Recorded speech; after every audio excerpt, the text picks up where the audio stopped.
ఓం శుక్లాం వరదరం విష్ణుం శశివర్ణం చతుర్భుజం ప్రసన్నవదనం ధ్యాయేత్ సర్వవిఘ్నోపశాంతయే. ఓం సరస్వతీ నమస్తుభ్యం వరదే కామరూపిణి విద్యారంభం కరిష్యామి సిద్ధిర్భవతు మే సదా. ఓం గురుర్బ్రహ్మ గురుర్విష్ణుః గురుర్దేవో మహేశ్వరః గురుః సాక్షాత్ పరబ్రహ్మ తస్మై శ్రీ గురవే నమః. మనం యోగ వాసిష్టం అనే గ్రంథంలో నిర్వాణ ప్రకరణంలో మొదటి భాగంలో 11వ అంశం తెలుసుకోబోతున్నాము. వివేక భేరీ నినాదం. వివేకుల భేరీ నినాదం ఇట్లా ఉంటుంది. ఈ కనబడే జగత్తుల యొక్క స్థితిగతులన్నీ ఘనీభూతమై ఏర్పడి ఉన్నట్లుగా అనిపిస్తోంది కదా. అయితే వివేకులకు మహనీయుల దృష్టిలో ఇదంతా మాయకమై ఉండి కూడా పవిత్ర బ్రహ్మ స్వరూపంగానే వ్యవస్థించి ఉన్నది. బ్రహ్మమే జీవ చైతన్యంగా ప్రకటితమవుతోంది. చైతన్యాభాసకమగు ఈ చతుర్దశ భువనంలో అనగా 14 లోకములు, వాటిలో ఉండే అసంఖ్యాక జీవులు కూడా బ్రహ్మమే. నేను, నా బంధువులు, నా శత్రువులు, నన్ను ఆక్షేపించేవారు అందరూ బ్రహ్మమే అయి ఉన్నారు. భూత భవిష్యత్ వర్తమాన కాలంలో సముద్రంలోని తరంగంలాగా బ్రహ్మమునందే విజృంభిస్తున్నాయి. పదార్థ సంపదలు కూడా బ్రహ్మమే. బ్రహ్మము బ్రహ్మం చేతనే పరిలక్షించబడటం, గ్రహించబడటం, ప్రేరేపించబడటం, అనుభవించబడటం జరుగుతోంది. బ్రహ్మము తనయందు తానే తన మాయాశక్తి చేత వివర్తం చెందుతూ తదితరంగా వర్ధిల్లుచున్నది. నన్ను అధిక్షేపించుచు, ఉపేక్షించుచు, ప్రశ్నించుచు, వేధించుచు కనబడేదేదైతే ఉన్నదో అదంతా బ్రహ్మమే కనుక బ్రహ్మమునకు నేను ప్రేమనుచదను గాక. ఆకాశంలో మేఘంలో సమావేశం ఏదో వనం యొక్క ఆకారంలాగా ఉన్నట్లు భ్రమచే తోచుచున్నది చూచావా? అది పసిపిల్లవాడి అమాయక దృష్టి వంటిదే కదా. అట్లాగే రాగద్వేషాది వ్యవస్థలన్నీ కేవలం ద్రష్ట యొక్క కల్పిత దృష్టిల ఫలితం మాత్రమే. బ్రహ్మనిష్టను అవేవి స్పృశించలేవు. అఖండ బ్రహ్మైక్య వేద్యులకు సర్వసంకల్పములు మొదలంట్లో నశించి ఉంటాయి. అందుచేత వారి పట్ల రాగమునకు సంబంధించిన సంకల్ప ప్రసంగం ఉండదు. వారి రాకపోకలు, కాళ్ళు చేతుల కదలికలతో సహా సర్వ కార్యక్రమములు పూర్ణ స్వభావమై బ్రహ్మరస సమన్వితములై ఉంటాయి. వారు సర్వత్రా స్వస్వరూపమును దర్శించటం చేత ఇకెవరి మీద ద్వేషం, ఈ జగత్తంతా నా హృదయాకాశ విన్యాసమే అని వారు ఆస్వాదిస్తున్నారు.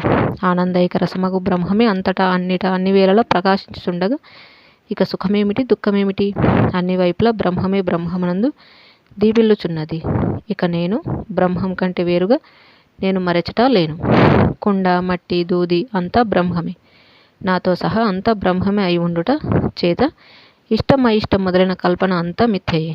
అట్టి కల్పనల యొక్క అవసరం గాని అనవసరం గాని లేదు. ఈ దేహ బ్రహ్మము మరణ బ్రహ్మమునందు ప్రవేశిస్తోంది. ఉభయ స్థితులు బ్రహ్మమే అయి ఉన్నాయి కనుక మరణం గురించి భయపడటం గాని కోరుకోవటం గాని చేయవలసిన పనేమున్నది?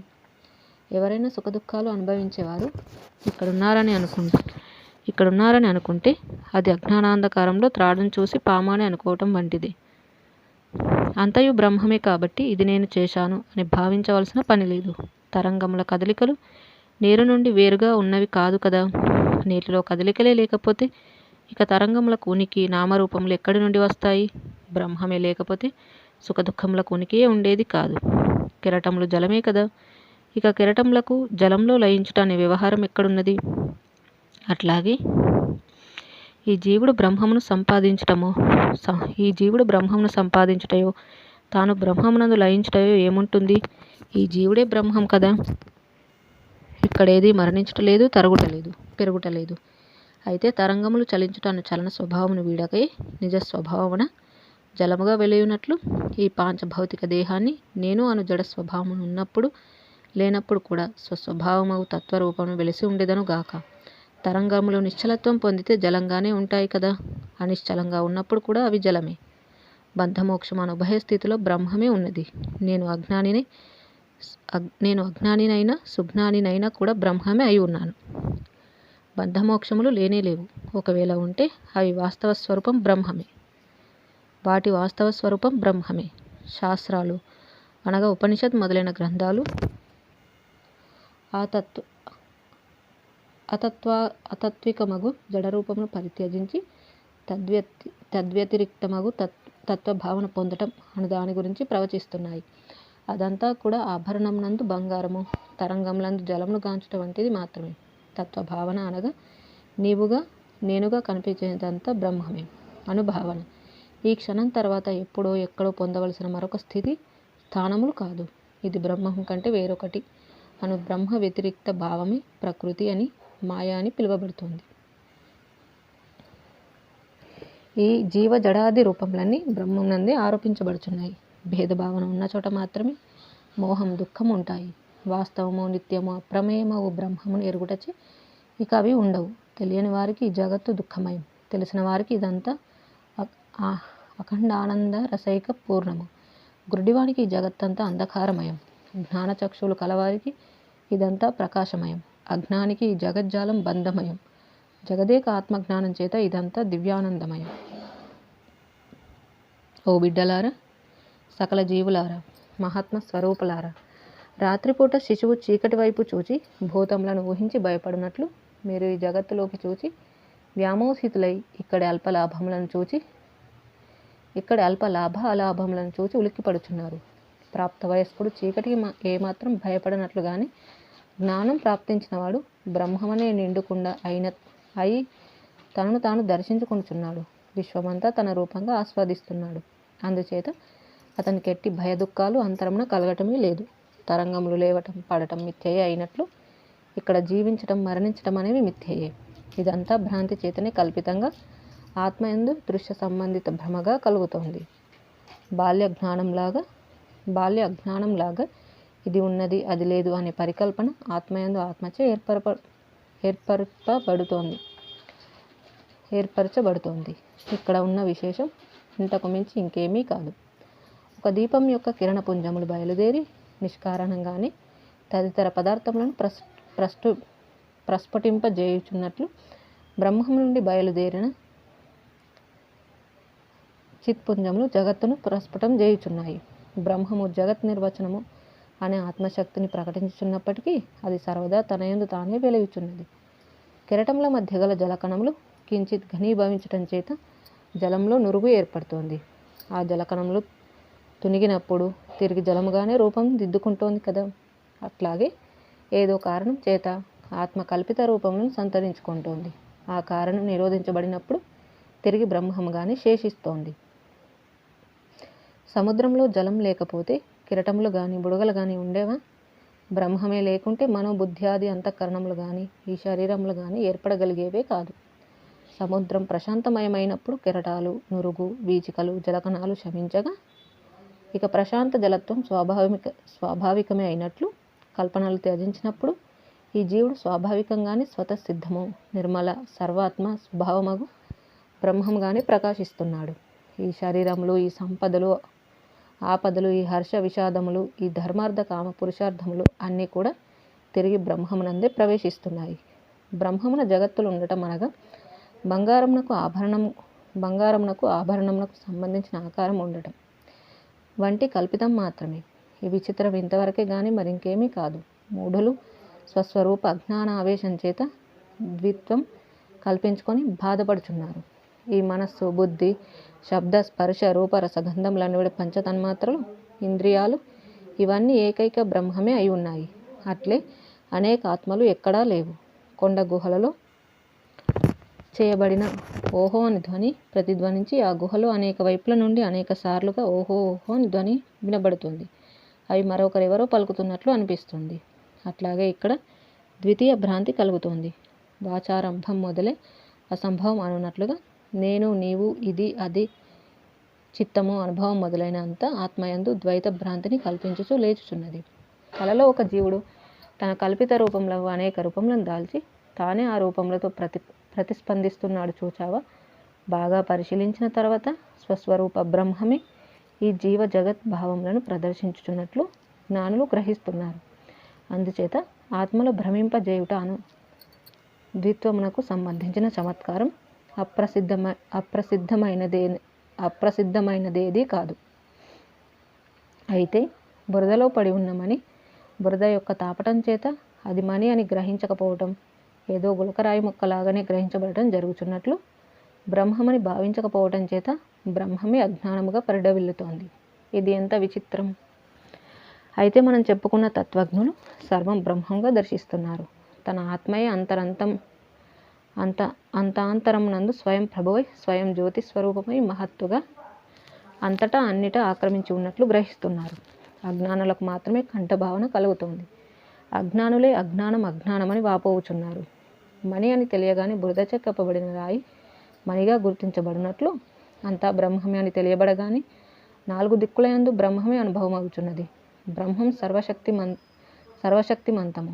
అందుచేత అన్య కారణమేది లేకుండానే స్వశక్తి చేతనే అది ఎట్లు భావన చేస్తే అట్లే అనుభవం అవుతున్నది. చివరికి పూర్ణంగా భావించినప్పుడు పూర్ణంగానే అవుతున్నది. బ్రహ్మము కర్మ, కర్త, కరణ, కారణరహితం. అది అనామయమైనది. అందుచేత వేదజ్ఞులు దానిని స్వయంభువం అంటే తనంతట తానే ప్రభవించినది, స్వయం ప్రభువు, స్వయం కారణమని వర్ణిస్తున్నారు. బ్రహ్మమే అపరిజ్ఞాతమైనప్పుడు అజ్ఞానమనియు మాయ అని పిలువబడుతోంది. అది తన అజ్ఞానాన్ని వినాశనమునర్చుకొని పరిజ్ఞాతమైతేనూ అదే జ్ఞానంగా అగుచున్నది. గ్రహించక శత్రువుగా భావిస్తాను చూచావా? గ్రహించిన తర్వాతను శత్రుభ్రమ అనే అజ్ఞానం తొలగి అతడే మిత్రుడిగా తెలియవచ్చున్నాడు కదా. విచారణ వైరాగ్యములు లోపించుట చేతనే జీవ జగత్తులలోని బ్రహ్మము అస్పష్టంగా ఉండిపోతుంది. ఈ జీవ జగద్రూపము అయుక్తమని విచారించినప్పుడు నిలబడజాలదని, అసద్రూపమని గ్రహించిన తర్వాత బ్రహ్మభావం తనంతట తానే తక్షణమే సుస్పష్టమై ఉదయించగలదు. ముత్యపు చిప్పలో వెండి ఉండజాలదు అని తెలిసిపోయిన తర్వాత ఇక అందులోంచి వెండిని పొందటానికి ప్రయత్నం ఉండదు కదా.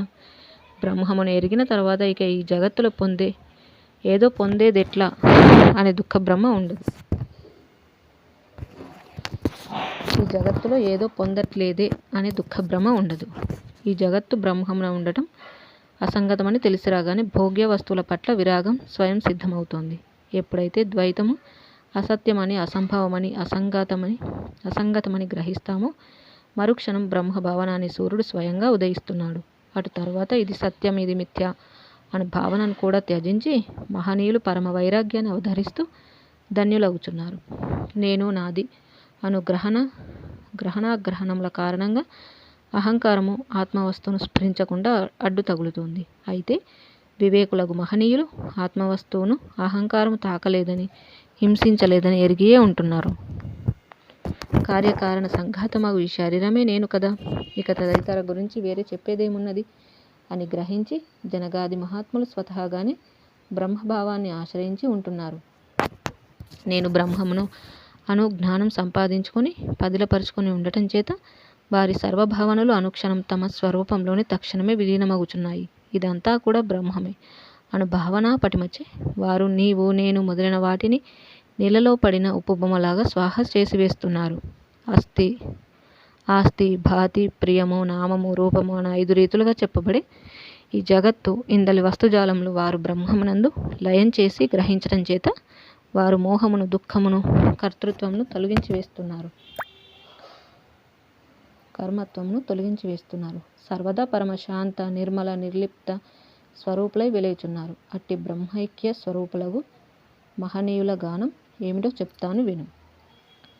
జై శ్రీరామ్. ఈ విధంగా మనకి వివేక భేరీనాదం అనే అంశాన్ని గురించి తెలియజేశారు. ఎలాగైతే కెరటాలు అనేటువంటివి, సముద్రంలో వచ్చే కెరటాలు అనేటువంటి అవి గాలి వలన ఏర్పడుతున్న ఒక ఆకారమే కానీ జలము కంటే వేరు కాదు అని చెప్పడం, అలాగే ఈ జీవుడు అని పిలువబడుతున్నవాడు తన స్వస్వరూపాన్ని తెలుసుకున్నప్పుడు ఆ బ్రహ్మమే అవుతున్నాడు అని తెలియజేయడం ఇక్కడ చూస్తున్నాం.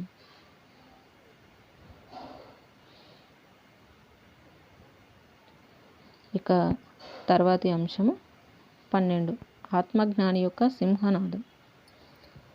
శ్రీ వశిష్ఠ మహర్షి ఆత్మస్వరూపం యొక్క మహన్నత్యం గ్రహించిన ఆత్మానుభవ సమన్వితుల సుప్రకటన ఏమిటో చెప్తాను విను. ఆత్మజ్ఞాని యొక్క సింహనాదం. అహో, నేను స్వస్థుడనైనాను, సర్వసమరస స్వభావుడనైనాను. వాస్తవమునకు నేను బ్రహ్మమును కనుక సర్వదా స్వభావ సిద్ధంగానే శోకరహితుడను. జ్ఞానమును సంపాదించుకోవటం చేత కల్పనలు అనే కళ నుండి విముక్తుడనయ్యాను. నేను దేనిని గ్రహించటం లేదు, త్యజించటం లేదు. ఈ శరీరమును నమ్మి ఉండవలసిన అవసరం లేదు. అట్లా అని త్యజించవలసిన అగత్యమేమీ లేదు. ఇందలి రక్త మాంస అస్థి ధాతువులు, ఈ మొత్తం శరీరం నా యొక్క ఒకానొక చిత్రకళ మాత్రమే. బ్రహ్మము అనబడే నిత్య సత్యమును నేనే. సూర్యునితోనూ నక్షత్రములతోనూ నిండియున్న ఈ సర్వ ఆకాశం కూడా నా చేతనే ఆక్రమించబడి ఉన్నది. చిత్ చైతన్యము రూపంతో ఈ సృష్టిని తదితర సృష్టిలను పూర్ణం చేసి ఉంటున్నాను. ఈ భూమి, దీనిపై గల జీవరాశులు, మొక్కలు, పొదలు, అడవులు, కొండలు, సముద్ర ప్రాణులు కూడా నేనే. బ్రహ్మైకత్వం పొందటంచే అవన్నీ నాకన్నా వేరుగా ఉండవు. ఇవ్వటం, పుచ్చుకోవటం, ముడుచుకోవటం, నింపటం, కదలటం, బదలటం మొదలైన ప్రాణి ధర్మములన్నీ నేనే అయి ఉన్నాను. చిదాత్మ రూపులనే విభిన్న రూపములను ధరించి లతలందు, కాండలందు, విత్తనములందు, అంకురములందు తిష్ట వేసుకొని ఉంటున్నాను. ఇదంతా చిదాంతర్గతమై నా స్వరూపమే అయి ఉన్నది. శాంతరసాత్మకమగు పరబ్రహ్మమునైన నేను అంతటా అన్నిటా అనవరతము జ్వజ్వల్యమానంగా వెలుగుచున్నాను. సర్వమేకాత్మ పరబ్రహ్మం అను నిశ్చయం కలిగి ఉండటంచే వేదములు ఉపయోగించే సశబ్దములగు చిదాత్మ, బ్రహ్మము, సత్యము, సత్, అమృతము, జ్ఞానము, శివము, శాంతము, అద్వైతము, సర్వము మొదలైనవి నా పట్ల సముచితములవుచున్నాయి. వేదాలు, ఉపనిషత్తులు నా స్వరూపగానమే చేస్తున్నాయి. సర్వమేకాత్మ పరం బ్రహ్మ జ్ఞాన స్వరూపుడనగు నేను సర్వముగాను, కేవల చిన్మాత్రముగాను, బాహ్యానికి అభాసమాత్రంగాను, అమలంగాను, సర్వభూతాత్మ బోధకంగాను, సర్వత్ర వెలయు తత్వంగాను, శాంతముగాను, చైతన్యముగాను, చిద్బ్రహ్మముగాను ఏర్పడి ఉన్నాను. మనోబుద్ధ్యాది అన్ని ఇంద్రియ వ్యాపారములందు అనుసృతంగా స్వప్రకాశ స్వరూపంగా విభేదరహితంగా ప్రవేశించి ఉన్నాను. శబ్దస్పర్శాదులతో నిర్మించబడిన ఈ జగత్తుకు మూల కారణంగా అక్షయ స్వరూపుడనై ఉంటూ ఇంద్రియ ద్వారముల నుండి సంకల్ప వికల్ప రూపములుగా ప్రసరిస్తున్నాను. తెంపులేని తేజోపుంజములతో అనామయమగు చిద్బ్రహ్మముగా లోపల బయట ప్రసరించుచు నేనుగానే వెలుగొందుచున్నాను. యోగి పుంగవులు మౌన వ్యాఖ్యల ద్వారా ప్రకటిస్తున్న పరబ్రహ్మతత్వాన్ని నేనే. నిత్యానుభవ స్వరూపుడనగుట చేత నా స్వస్వరూపమును ఎవరు ఎక్కడ తిరస్కరించజాలరు. సమస్త కర్మచక్రములు నా వలననే ప్రవర్తించుచున్నాయి. నిర్లిప్తము, సుషుప్తి సదృశము, చిద్బ్రహ్మము అగు నా రూపమే వనములలో ప్రశాంత స్వరూపంగా వెలివిరియుచున్నది. ఒక పురుగు అనుభవించే ఆనందం నుండి బ్రహ్మదేవుని ఆనందం వరకు గల అన్ని ఆనందములు నా అనంత ఆనంద సముద్రంలోని కణలేశము మాత్రమే. నా యొక్క బ్రహ్మానంద సాగరంలోని కొన్ని చిన్న కణములు ఈ భూత భవిష్యత్ వర్తమాన బ్రహ్మాండములుగా, దేశకాల పరిచ్ఛిన్నములకు ఖండ సుఖములుగా ఒకంత ప్రతిబింబిస్తున్నాయి.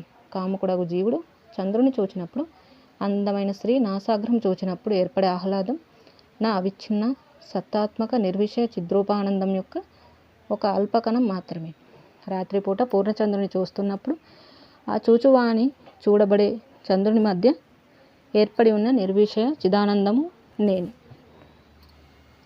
నా స్వరూపమునకు సుఖ దుఃఖ కల వికలనములు లేవు.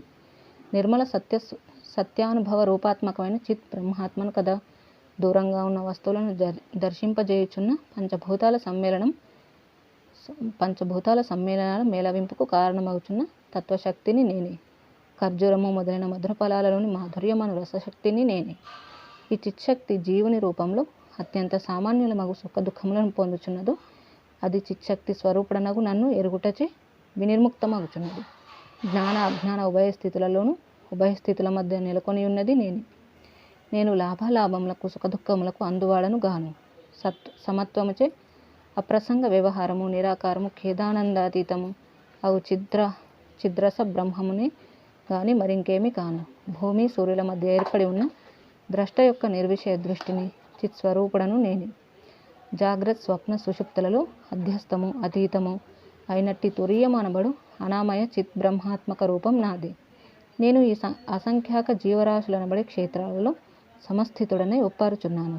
జ్ఞాన ప్రకాశవంతమగు నా చిద్రూపము అత్యంత మనోహరము, సంభోగానందలవము, అమృత స్వాదన మాధుర్యము ఎవరికి మాటలలో చెప్పనలవి కానట్లు స్వాత్మానుభవైక వేద్యమగు నా బ్రాహ్మీ స్వరూపమును ఎవరు ఎన్ని వాక్యములు ఉపయోగించినా చెప్పజాలరు.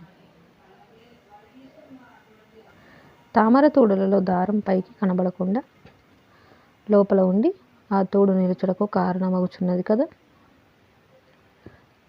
తామర తోడులలో దారం పైకి కనబడకుండా లోపల ఉండి ఆ తోడు నిలుచుటకు కారణమగుచున్నది కదా. ఆధారము పరిశీలనాత్మక దృష్టికి మాత్రమే అగుపడుచున్నది. అట్లాగే అన్ని శరీరములలో ప్రసరించి ఉండి ఆ శరీరములు నిలుచుటకు కారణమై విచారించిన వారికి మాత్రమే సుస్పష్టమగుచున్న చైతన్య స్రవంతిని నేనే. సమస్త భువనములు పూర్ణంగా ఆక్రమించుకొని ఉన్నప్పటికీ ఈ భువనాలలోని వస్తుజాలములకు నేను దుర్లక్ష్యమే అయి ఉంటున్నాను. మేఘమాలను స్పందింపజేస్తున్న చిదానంద రూపుని నేనే. ప్రేమాస్పదంగా కనిపించే అంతటిలోనూ పాలలోని నెయ్యి వలె అంతర్లీనమై అంతఃస్నేహంగా ఉపలక్షితమై అనుభూతి యోగ్యమవుచున్న చిచ్చక్తిని నేనే. పాలలో నెయ్యి అంతటా వ్యాపించి ఉన్నట్లు క్షయం అంటూ లేనటి చిత్గా ఈ సృష్టి అంతా నేను నిండి ఉన్నాను. పర్వత పదార్థముల లోపల వెలుపల సర్వదా సర్వగతమై వెలుచున్న సత్తా సామాన్యం నా స్వరూపమే. దర్పణంలాగా సర్వమును తన యందు ప్రతిబింబింపజేయగల సర్వగత బ్రహ్మము అనగా నేనే గాని మరింకొకటి ఏది కాదు. ఎట్టి మాలిన్యములకు చోటు ఉండనట్టి శుద్ధ చిత్ స్వరూపుడను కదా. నా స్వరూపం సర్వ తేజస్సులను ప్రకాశింపజేయునట్టిది, సర్వ సంకల్పములను ఫలింపజేయునట్టిది. ఈ సర్వము నాదే కనుక సర్వలోభములకు నేను పరాకాష్ట కూడా. అట్టి నా యొక్క నిత్య స్వరూపమును నేను ఆరాధిస్తున్నాను. సాధన సమయంలో బాహ్యంలోని వస్తువును భగవానునిగా ఆరాధించాను. ఇప్పుడు నా ఆరాధ్యం నేనేనని గ్రహిస్తున్నాను. ఆరాధకుడు, ఆరాధన, ఆరాధ్యం కూడా నేనే. నేను తదితరులు కూడా ఉపాసిస్తున్నది నన్ను. అట్లు నా ఆరాధ్యమగు సస్వరూపమే కుండ, వస్త్రము, తటాకము, గొయ్యిలందు కూడా సద్రూపంగా వెలుగొందుచున్నది. అండజ, స్వేదజ, జరాయుజ, ఉద్భిజ జీవులలోని చైతన్యము అదే.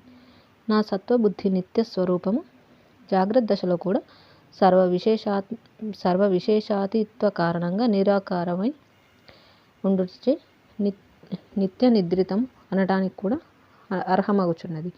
గాఢ నిద్రలో ఏ క్షణంలోనైనా జాగ్రత్తను స్వీకరించడానికి నిత్య సిద్ధమై ఉండుటచే నిత్య జాగ్రత్త అని కూడా చెప్పడానికి అర్హమగుచున్నది. ఈ జగత్తులో అనేక జీవులచే అనేక నామరూపములతో మంత్రతంత్రములతో ఉపాసించబడుచున్నది ఏదైతే ఉన్నదో అది నా స్వరూపమే అయి ఉన్నది. అగ్నియందు ఉష్ణంగాను, మంచునందు చల్లదనంగాను, అన్నమునందు మాధుర్యంగాను, కత్తియందు వాడిగాను, చీకటి అందు నలుపుగాను పైకి కనిపించక అనుభవ రూపమును స్ఫురించుచున్నాను. అట్టి సర్వంతరామ్యగు నన్ను నేను ఉపాసించబడుచున్నాను. వెలుపల లోపల వెలుగుచు అత్యంత సామీప్యమున ఉండిన నా అంతఃస్వరూపమును ఎరుగకపోవటచే నేను ఇంతకాలం అజ్ఞానిని ఎక్కడెక్కడో వెతికాను, ఏవేవో మార్గాలలో ఉపాసించాను. సర్వ సంకల్పములకు అతీతమై, సర్వ సంరంభములకు ఆవల ఉండి, కామ క్రోధ భోగ కాంక్షలకు వికారరహితమై, కారణరహితమై, నిరహంకారమై ఏ నా సత్యస్వరూపమైన చిదాత్మ కలదో దానికి మరల నమస్కారం. నా స్వరూపమే అన్నిటిగా వెలిచు నిర్లిప్తంగా, ఆద్యంతరహితంగా, ఏకరస స్వరూపంగా ఏర్పడి ప్రకాశిస్తోంది కదా. దానిని సూక్తములచే భజిస్తున్నాను. 3 లోకములలోని ముక్త పురుషులచే జ్ఞానం చేయబడుచు, అన్నిటా ప్రతిబింబించుచు, జాగ్రత్తలో ఇంద్రియములను ఉపయోగిస్తూ, స్వప్నంలో ఊహయందు సంచారం చేస్తూ, సుషుప్తిలో నిషిద్ధమగుచు, బహిరంగంలో జగత్తులను, అంతరంగంలో సంకల్పములను ఉంచుకొని ప్రచ్ఛన్నంగా ఉండే ఆ చిదాత్మను నేను సర్వదా పొందియే ఉన్నాను. అది సృష్టికాలంలో సర్వసత్తలు కల్పించుకుంటోంది. ప్రళయకాలంలో ఆ సర్వసత్తలు తన యొక్క అసత్యందు లయం చేసుకుంటుంది. అట్లు సర్వసత్తలు తన యందు లయం చేసుకుని ఆత్మసత్తా ఇప్పటికే నేనై ఉన్నాను. నేను అదై ఉన్నాను. అది నేనై ఉన్నది. అదియే నేను. సోహమస్మి. సర్వరూపములందు విహరించుచు సర్వమునకు స్నేహదారి అయి తన అధోభాగమున భావాభావములు రచించుకొనుచు, అవి లేనప్పుడు చలనరహిత నిశ్చల దీపంలాగా ఉంటూ, నిరుపాధిక ప్రేమకు స్థానము ఆధారము అయి ఉంటూ, అవివేక దృష్టిచే జడదేహ ధర్మములు ఆపాదించబడుతూ, ముక్తులకు ముక్త స్వరూపమున గోచరిస్తూ చితుదీపమై ఉన్న నన్ను అందరూ అన్నిటా ఉపాసిస్తున్నారు. అట్లు ఆరాధించేవారు, ఉపాసించేవారు నాకు వేరైన వారు కారు. జీవము అనే తటాకంలో, హృదయము అనే పద్మమునందు రహస్యంగా దాగి, కాళ్ళు చేతుల కదలికలు అనే బాహ్య ప్రదర్శన సదృశమైన చిదాత్మ అనబడే నా పరరూపమునకు నా జీవరూపముచే భక్తితో సాష్టాంగ ప్రణామములు చేస్తున్నాను. ఆ చిదాత్మ ఎక్కడో పుట్టినది కాదు. దాని యందు ఏదీ జనించుటలేదు. ఎవరి చేత హరింపబడేది కాదు. అది పూర్వము, ఇప్పుడు, ఎప్పుడు సత్యతత్వమై వెల్లివిరిసి ఉన్నది. అది శబ్ద స్పర్శ రూప రసగంధముల రూపమున ఒకచోట కించిత్ అభివ్యక్తమవుచు, మరొక చోట ఆత్మజ్ఞానుల హృదయ స్థానంలో శాంతి వహించి ఉంటూ, నదిలో గల వివిధ స్థానములలోని జలములలాగా అన్ని స్థితులలోనూ ఒక్కటే అయి ఉన్నది. ఆకాశకోశం వలె బట్టబయలే అయి ఉన్నది. సర్వలోకములకు నామరూపములను ఒసగుచు తాను మాత్రం నామరూపరహితమై ఉన్నది. మహామహిమశాలి అయి ఉండి కూడా తన యొక్క అజ్ఞాన విభాగముచే ఉపాధులలో ప్రవేశించి తన ముంగిటే తాను ఆశాను భిక్షమెత్తుచు ఆదిభిక్షు అని అనిపించుకుంటోంది. సర్వమునకు కర్త అయి ఉండి వాస్తవానికి అకర్తగానే ఉంటోంది. అట్టి సర్వాత్మని ఇంకా ఇంకా ఉపాసిస్తాను, ఆస్వాదిస్తున్నాను. అదియే నేను, నేనే అది. నా ఉపాసన నా కొరకే. ఉపాస్యము నేనే.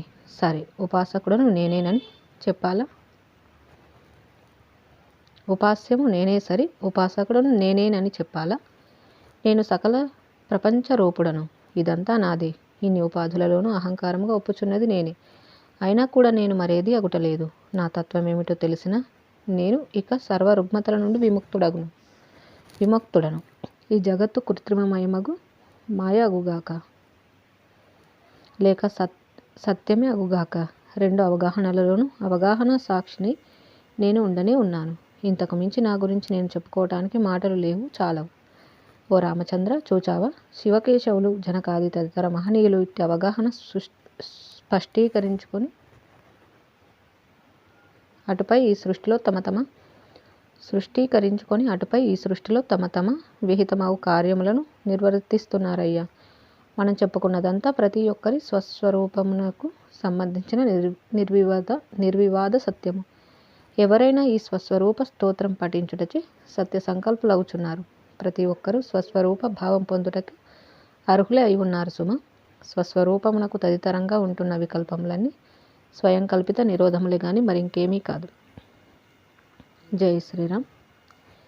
ఈ విధంగా మనకి ఆత్మజ్ఞాని యొక్క సింహనాదం అంటే ఆత్మజ్ఞాని ఏ విధంగా తన దృష్టిని ఆ స్వరూపంలో ఉంచుతాడు, ఆలోచన చేస్తాడు అనే దాని గురించి వివరించడం అనేది చూసాము.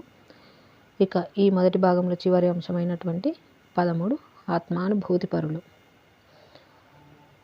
శ్రీ వశిష్ఠ మహర్షి: ఓ రామచంద్ర, జీవన్ముక్తులగు జనకుడు మొదలైన వారి ఆత్మావగాహన ఏమిటో నీకిప్పుడు విశదీకరించి చెప్పాను. వాళ్ళంతా ఇట్లా విగతజ్వరులై సత్యములలోకెల్లా సత్యము శాంతము అయిన పదమున వెలుగుచున్నారో గమనించావు కదా. ఆ విధంగా వారు పూర్ణాత్మను పొంది సమబుద్ధులై సర్వ ఆసక్తులను త్యజించి నిర్లిప్తులై నిరహంకారులై జీవన్మరణాలకు నిందా ప్రశంసలకు పట్టుబడక ఈ జగత్తులో యథేచ్ఛగా సంచరిస్తున్నారయ్యా. స్వభావ సిద్ధంగానే వినమ్ర స్వభావులై మేరువలె ధీరులై సర్వ ఉత్ప్రేక్షలను త్యజించి సూక్ష్మ లక్ష్యములను భేదించిన వారే ఈ ప్రపంచంలో విహరిస్తున్నారు. అంతరంగం నిండా సమదృష్టిని నింపివేసి ద్వీపములందు దేవతోద్యానములందు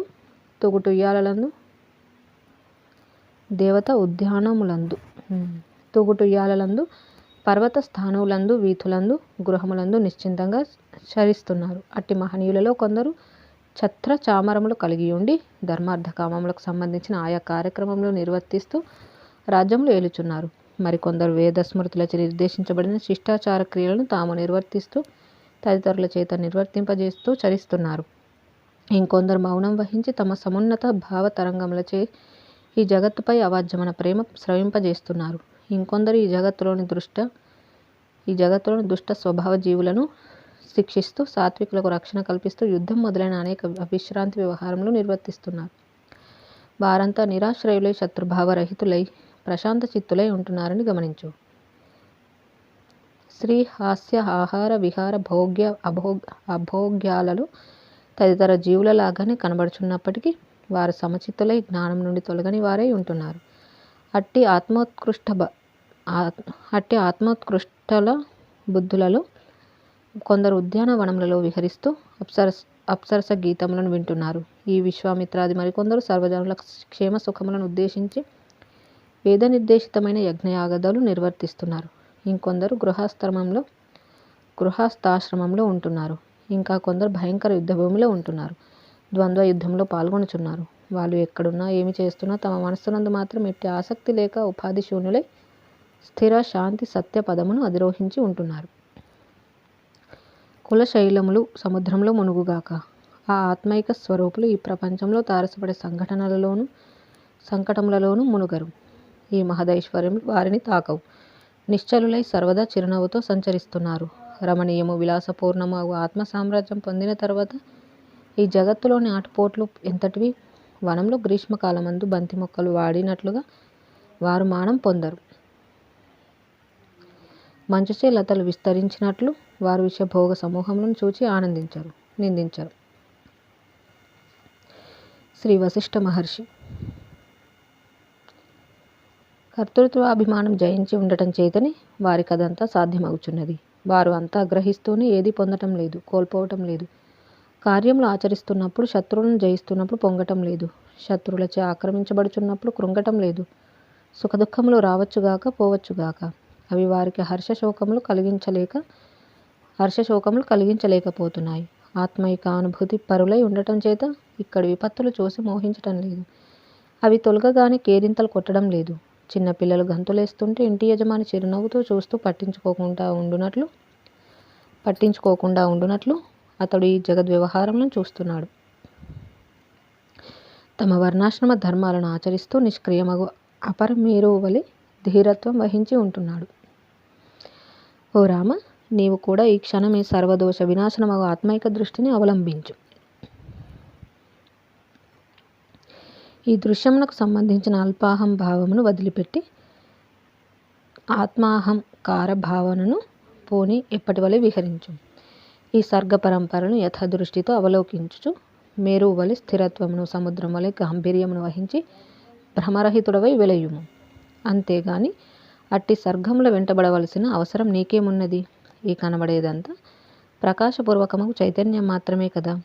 ఇక్కడ సత్యాసత్యములైనవి గాని కానివి గాని మరింకొకటి ఏదో గాని లేవు. సంసార ద్వైత భావం క్షయింపచేయి. భ్రాంతి బుద్ధిని జయించు. అనాసక్త బుద్ధిని ఆశ్రయించిన వాడవై బ్రహ్మత్వమును అవలంబించు. అంతేగాని ఈ సంసారమును చూచి ఉద్విగ్నుడవై శోకమోహాలు పొందకు. భ్రాంతిచే లేచుచున్న చిత్తభ్రమలు అనే గడ్డి పరకల చుట్టూ నీ మనస్సు ఎందుకు తిరుగాడాలి? శ్రీరాముడు. హే భగవాన్ వశిష్ఠ మహర్షి, సూర్యకిరణ స్పర్శచే వికసించే పద్మంలాగా తమ అనుగ్రహం చేత ఇప్పుడు నేను ప్రబోధితుడనైనాను. ఆహా, ఏమీ ఆశ్చర్యం!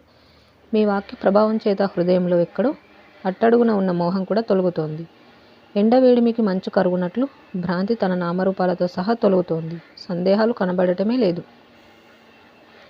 ఇక మీరు ఎట్లా సెలవిస్తే అట్లే చేయటానికి సిద్ధంగా ఉన్నాను. హే సాధు, ఇన్నాళ్ళు నా మోహమాత్సర్యములు తొలగి శోకరహితుడనయ్యాను. ఇన్నాళ్లకు నా మోహమాత్సర్యములు తొలగి శోకరహితుడనయ్యాను. ఇప్పుడే ఇక్కడే ఆత్మస్వరూపుడనే వెలయుచున్నాను. నేను బద్ధుడను, మోక్షమును సంపాదించాలి అను భ్రమవాక్యాలు తొలగాయి. ఇప్పుడు ఏకాంత బుద్ధితో జ్ఞాన సంపద ప్రవృద్ధం చేసుకోవటానికి, రాజ్యపాలన చేయటానికి కూడా సంసిద్ధుడనై ఉన్నాను. ఆత్మరాముడనై సర్వత్రా ఆత్మరూపంగా ఆక్రమించి విరాజిల్లుచున్నాను. జై శ్రీరామ్. ఈ విధంగా మనకి ఆత్మానుభూతి పరులు దాని గురించి తెలియజేయడము. అలా వివరిస్తూ శ్రీరామచంద్రుడు చివరిగా తన అంతవరకు ఉన్నటువంటి ఆ మోహం తొలగిపోయింది. రాముణ్ణై తన ఆత్మస్వరూపంలో ఉన్నాను. ఇప్పుడు రాజ్యపాలన చేయడానికి కూడా నేను సంసిద్ధుణ్ణి.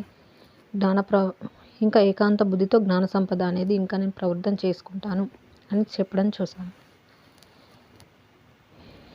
ఇక మిగిలిన అంశాలు మళ్ళీ తెలుసుకుందాము. ఇంతటితో ఈ మొదటి భాగం అనేది పూర్తయింది. జై శ్రీరామ్. కాయేన వాచా మనసేంద్రియైర్వా బుద్ధ్యాత్మనా వా ప్రకృతే స్వభావాత్ కరోమి యద్యత్ సకలం పరస్మై నారాయణాయేతి సమర్పయామి. స్వస్తి. ఓం తత్సత్.